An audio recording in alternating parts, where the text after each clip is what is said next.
আসসালামু আলাইকুম। Hello everyone, welcome to my channel simple life আইরাস মম। সবাইকে স্বাগতম জানিয়ে এবং আমাদের দেশের যে বন্যা কবলিত মানুষগুলো আছে যারা এই মুহূর্তে খুবই কষ্টের মধ্যে আছে, তাদের প্রতি গভীরভাবে সুখ প্রকাশ করে আজকের আমার ব্লগ ভিডিওটি শুরু করতে যাচ্ছি। আশা করছি আমার আজকের ব্লগ ভিডিওটি আপনাদের কাছে ভালো লাগবে। আমি ফারজানা ইয়াসমিন মেওয়া আছি আপনাদের সাথে ঢাকা থেকে। আর এই মুহূর্তে যে যেখান থেকে আমার সাথে আছেন, আমার কথাগুলো শুনছেন, আমার ভিডিওটি দেখছেন, আশা করছি আল্লাহর রহমতে আপনারা সবাই ভালো আছেন। আপনাদের দুয়ায় আল্লাহর রহমতে আলহামদুলিল্লাহ আমিও আমার পরিবারের সাথে বেশ ভালো আছি। তবে আমাদের দেশের যে বন্যা কবলিত মানুষগুলো যারা এই মুহূর্তে খুব বেশি খারাপ অবস্থায় আছেন, ফেনীবাসী, কুমিল্লাবাসী, ব্রাহ্মণবাড়িয়ার মানুষগুলো যারা খুবই দুর্ভোগের মধ্যে আছে, তাদেরকে আমরা যেখান থেকে যতটুকু সামর্থ্য ততটুকুই যেন সাহায্য করতে পারি, এই মন মানসিকতাটা রেখে চলার আহ্বান জানাচ্ছি। আমি আমার অবস্থান থেকে যতটুকু সম্ভব ততটুকুই দিচ্ছি এবং আশা করছি আপনারাও আপনাদের নিজ নিজ অবস্থান থেকে যার যতটুকু সামর্থ্য ততটুকু দিয়েই সাহায্য করুন।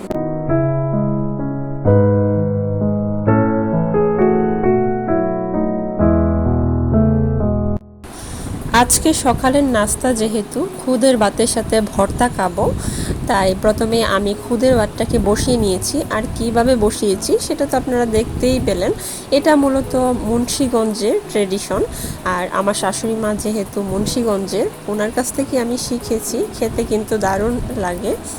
তো এখন আমি ভর্তাগুলো এক এক করে বেটে নিচ্ছি। আর আমাদের পরিবারের প্রায় প্রত্যেকেই তিলের ভর্তাটা খুব বেশি পছন্দ করে, যার ফলে আমি যে পরিমাণ ভর্তা বানাই তার মধ্যে তিলের ভর্তাটা একটু বেশি পরিমাণে বানাই, যাতে করে সবাইকে তৃপ্তি পায়। আর এখন তিলের ভর্তাটাই বানিয়ে নিচ্ছি।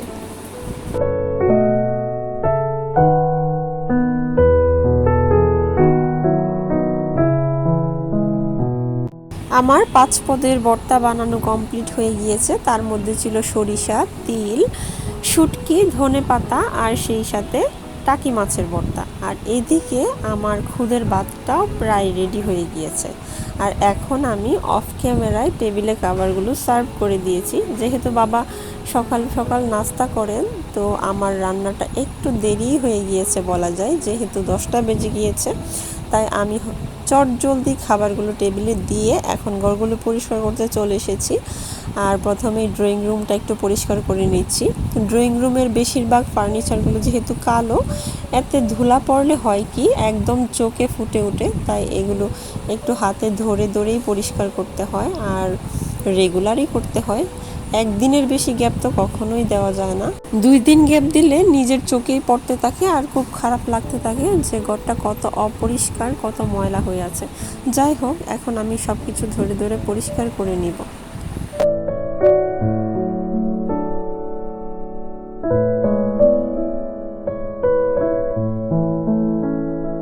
আর এই তো ড্রয়িং রুমটা পুরোপুরি গুছিয়ে নিয়েছি। আর সেই সাথে সবগুলো ফার্নিচার এবং শোপিসগুলো হাতে ধরে ধরে পরিষ্কার করে নিয়েছি, তাই একটু শান্তি শান্তিও লাগছিল। আর এখন চলে এসেছি আমাদের রুমে। আর আমাদের রুমটাকেও একটু গুছিয়ে নিব আর সেই সাথে সব কিছু মুছেও নিব।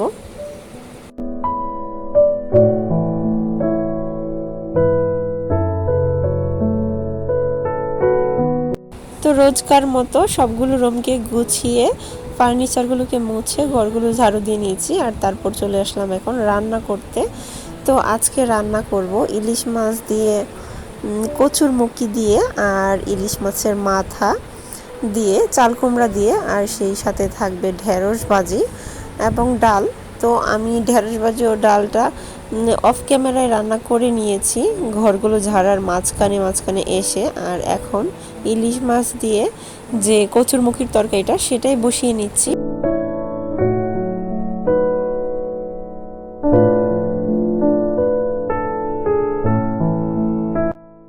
শুনতে খারাপ লাগলেও বলতে বাধ্য হচ্ছি, আমাদের জাতীয় মাছ কিন্তু ইলিশ, অথচ এটার দাম নাগালের এতটাই বাইরে যে আমাদের দেশের মধ্যবিত্ত বা নিম্নবিত্ত মানুষগুলো বছরে একটা দিনও ইলিশ খাওয়ার স্বপ্নও দেখতে পারে না। অথচ পৃথিবীতে যে পরিমাণ ইলিশ আছে তার মধ্যে 80% কিন্তু আমাদের দেশেই থাকে। হয় কি, আমাদের দেশের ইলিশগুলো বাইরে রপ্তানি করে দেওয়া হয়, আর দেশের মানুষ ইলিশ খেতে পায় না। এটাই আসলে বাস্তবতা। এই যে মধ্যম সাইজের একটা ইলিশ বাবা কিনে নিয়ে এসেছে 1800 টাকা কেজি। ভাবতে পারেন, 1800 টাকা কেজি একটা মাছ, 2000 টাকা দিয়ে একটা মাছ কিনে এনেছে। আমি বাবাকে মজা করে বলছিলাম যে এই ইলিশ মাছ খাওয়ার জন্য কলিজা লাগে, বাবা আপনার কলিজা আছে। বাবা হাসছিল অবশ্য। বাবার ইলিশ মাছটা খুব বেশি পছন্দ, তাই ঘনই এনে থাকে, আমরাও কিছু বলি না। যাই হোক, এখন আমি কচুরমুখী দিয়ে ইলিশ মাছটা বসিয়ে নিয়েছি, আর সেই সাথে অন্য চুলায় আমি কিন্তু ইলিশ মাছের মাথা দিয়ে চাল কুমড়াও বসিয়ে নিয়েছি। আর আমার রান্না আজকে এতটুকুই।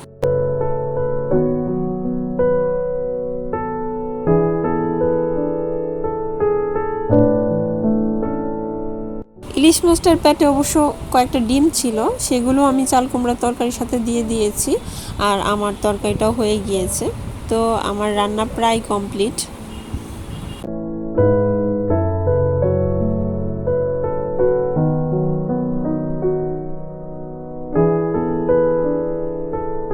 আর এখন চলে এসেছি একেবারে সন্ধ্যাবেলায় নাস্তা বানাতে। আর আব্বু কালকে বলছিল ওর নাকি চটপটি খেতে খুব ইচ্ছে করছে, তাই কিছু ডাবলি ভিজিয়ে রেখেছিলাম, আর সেগুলোকে এখন সিদ্ধ করে নিচ্ছি। আর এদিকে আমি কিছু জিনিসও কেটে নিয়েছি যেগুলো মূলত চটপটিতে লাগে, সেই জিনিসগুলো কেটে নিয়েছি। আর এখন ফুচকাগুলোকেও ভেজে নিব।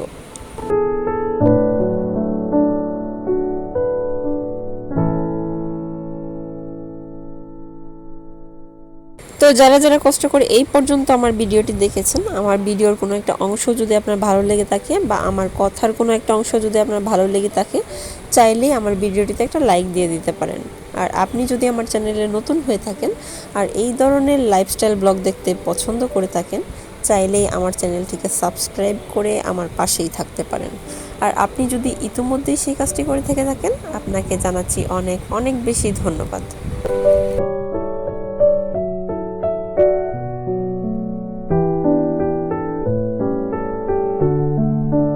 তো সন্ধ্যার নাস্তায় চটপটি ফুচকাই আয়োজন করেছিলাম।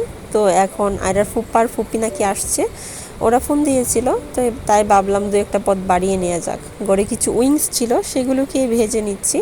আর আয়রার আব্বুকে বলেছি আসার সময়, অফিস থেকে আসার সময় যেন মুগলাই নিয়ে আসে। তো সে সেটাই করেছে। ও আসার পর এখন সবগুলো জিনিসকে সার্ভ করে নিচ্ছি।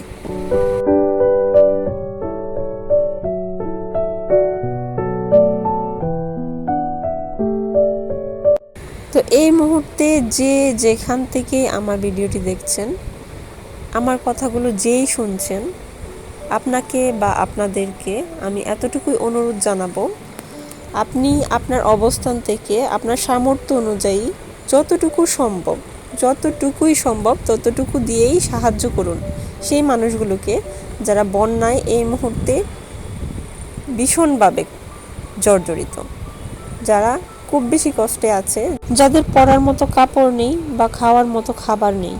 আপনার আলমারিতে হয়তো অনেক কাপড় আছে যেগুলো আপনারা ইউজ করেন না, সেগুলো এভাবে রেখে না দিয়ে সেই বন্যা কবলিত মানুষগুলোকে দান করে দিন, তাদের একটু হলেও উপকারে আসবে।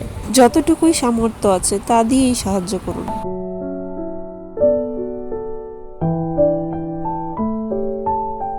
তো এই মুহূর্তে যে ছবিটা লাগাতে দেখছেন, এইটা মূলত আয়রার ফ্রেন্ডের বড় বোন, ওর নাম হচ্ছে লাবণী। ও খুব সুন্দর ছবি আঁকে। তো ওদের বাসায় একদিন গিয়েছিলাম, খুব সুন্দর ছবি আঁকে দেখে বলেছিলাম যে একটা ছবি এঁকে দিও, সেটা দিয়েছে। তাকে জানাচ্ছি অসংখ্য অসংখ্য ধন্যবাদ আম্মু। আর তোমার ছবিটা এখন লাগিয়ে নিচ্ছি। এটা মূলত একটা কার্ড। এটা কোথায় কিভাবে সাজায় সেটা আপনারা দেখতে থাকুন। তো আজকে এখান থেকে বিদায় নিয়ে নিচ্ছি। সবাই ভালো থাকবেন, সুস্থ থাকবেন, আমাদের জন্য দোয়া করবেন।